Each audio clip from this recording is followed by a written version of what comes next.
Zee Marathi, चर्चाही होणारच।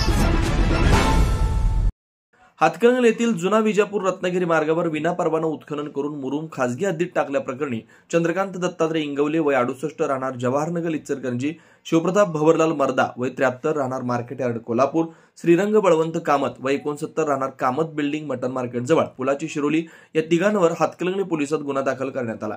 रविवारी 11 वाजण्याच्या सुमारास हातकणंगले ग्रामीण रुग्णालय नजीक असलेल्या गट नंबर 218 मध्ये बिगर शेती करण्याचं काम सुरू आहे। यालगत जुना विजापूर रत्नागिरी महामार्ग असून यातील मुरुम विनापरवाना उत्खनन करून मुरुम खासगी जागेत टाकल्याने स्थानिक नागरिक संतप्त झाले होते। त्याने तात्काळ संबंधित घटनेची तक्रार हातकणंगले तहसीलदार यांना केली होती। त्या अनुषंगाने घटनास्थळी नायब तहसीलदार, मंडल अधिकारी, तलाठी यांनी भेट दिली होती। सदर मुरुम गट नंबर 218 मध्ये टाकल्याचं निदर्शनास आलं। यावेळी त्या ठिकाणी एक जेसीबी, एक डॉक्टर आणि ट्रेलर आढळून आला होता।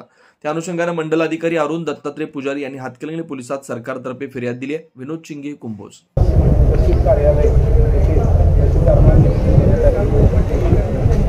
गांधी रुग्णालया शेजारी प्लॉटिंग चालू आहे। त्या प्लॉटिंग संदर्भात आपल्या स्थानिक लोकांना तिथे अडचण होत आहे, त्रास होत आहे आणि म्हणून आपण आज त्यांना निवेदन दिलेलं आहे। प्लॉटिंग करत असताना त्यांनी जुना विजापूर रस्त्यातील मुरुमसुद्धा काढून त्यांनी त्यांच्या प्लॉटमध्ये टाकलेला आहे आणि एवढं करून सुद्धा थांबलेलं नाही। त्यांनी जे